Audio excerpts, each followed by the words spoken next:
मध्य प्रदेश में किसानों की समस्याओं को लेकर सियासत तेज होती नजर आ रही है और अब यह मामला सड़कों तक पहुंचने वाला है। कांग्रेस ने 7 मई को आगरा मुंबई नेशनल हाईवे पर 7 अलग अलग जगहों पर जाम लगाने का ऐलान किया है। बताया जा रहा है कि इस आंदोलन का असर करीब 11 जिलों के लगभग 747 किलोमीटर के क्षेत्र में पड़ सकता है, जिससे आम लोगों की आवाजाही बुरी तरह प्रभावित होने की आशंका है। प्रशासन भी इसे लेकर सतर्क हो गया है और ट्रैफिक मैनेजमेंट व सुरक्षा की तैयारियां शुरू कर दी गई है। कांग्रेस का कहना है कि आंदोलन किसानों के हित में किया जा रहा है, क्योंकि राज्यों में गेहूं खरीद की व्यवस्था पूरी तरह से चरमरा गई है। पार्टी का आरोप है कि खरीद प्रक्रिया के शुरुआती 14 दिनों में केवल 9.30 लाख मैट्रिक टन गेहूं की खरीद ही हो सकी है, जो जरूरत के मुकाबले काफी कम है। इसके चलते किसानों को अपनी फसल बेचने में दिक्कत हो रही है और उन्हें आर्थिक नुकसान झेलना पड़ रहा है। किसानों को स्लॉट बुकिंग में दिक्कत, पंजीयन प्रक्रिया में देरी, पर्ची अपलोड करने में तकनीकी समस्याएं और भुगतान में लेट लतीफी जैसी कई परेशानियों का सामना करना पड़ रहा है। इतना ही नहीं, कांग्रेस ने यह भी आरोप लगाया है कि खरीद केंद्रों पर किसानों के लिए बुनियादी सुविधाओं का भी अभाव है। कई जगहों पर पीने के पानी, छाया, बैठने की व्यवस्था और शौचालय जैसी जरूरी सुविधाएं उपलब्ध नहीं है। किसान अपनी ट्रैक्टर ट्रॉली के साथ कई दिनों तक सड़कों पर इंतजार करने को मजबूर है।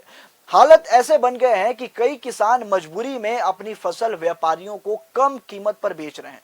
रिपोर्ट्स के मुताबिक किसान 1800 से 2022 रुपए प्रति क्विंटल के भाव पर गेहूं बेचने को मजबूर हैं, जो घोषित या अपेक्षित समर्थन मूल्य से काफी कम है। इसी को लेकर कांग्रेस सरकार ने सामने कई मांगे रखी है। पार्टी की मांग है कि किसानों को 2625 रुपए प्रति क्विंटल का उचित मूल्य दिया जाना चाहिए। किसानों ने कम कीमत पर गेहूं बेचे हैं, उन्हें अंतर की राशि भावांतर योजना के तहत सीधे उनके बैंक खातों में दी जाए। इसके अलावा मूंग और सोयाबीन जैसी अन्य फसलों के दामों को लेकर भी जवाब मांगा गया, ताकि किसानों को उचित कीमत मिल सके। वहीं दूसरी तरफ बीजेपी सरकार ने इन सभी आरोपों को सिरे से खारिज किया है। खाद्य एवं नागरिक आपूर्ति मंत्री गोविंद सिंह राजपूत का कहना है कि राज्य में गेहूं खरीद की प्रक्रिया पूरी तरह सुचारू रूप से चल रही है और किसानों को किसी तरह की दिक्कत नहीं होने दी जा रही है। उन्होंने बताया कि पिछले 78 लाख मैट्रिक टन गेहूं खरीद की अनुमति थी, लेकिन किसानों के अधिक पंजीयन को देखते हुए इसे बढ़ाकर 100 लाख मैट्रिक टन कर दिया गया है। सरकार का दावा है कि अब तक 50 लाख मैट्रिक टन से ज्यादा गेहूं की खरीद की जा चुकी है और प्रक्रिया लगातार जारी है। मंत्री ने यह भी कहा कि किसानों की सुविधा के लिए तौल कांटों की संख्या बढ़ाई गई है और वेयर हाउसेस की क्षमता में करीब 20% तक इजाफा किया जा चुका है, ताकि भंडारा में किसी तरह की समस्या न आए।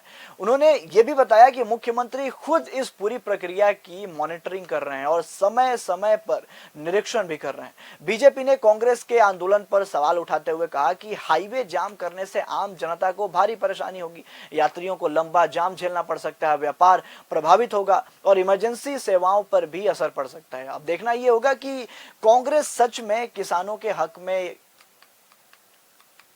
यह आंदोलन कर रही है या फिर राजनीतिक खेल का चक्कर है। आपका क्या है कहना, आप नीचे कमेंट में बताइए। मैं ऋतिक पांडे मिलता हूं एक और नए वीडियो के साथ। देखते रहिए समाचार लुकआउट।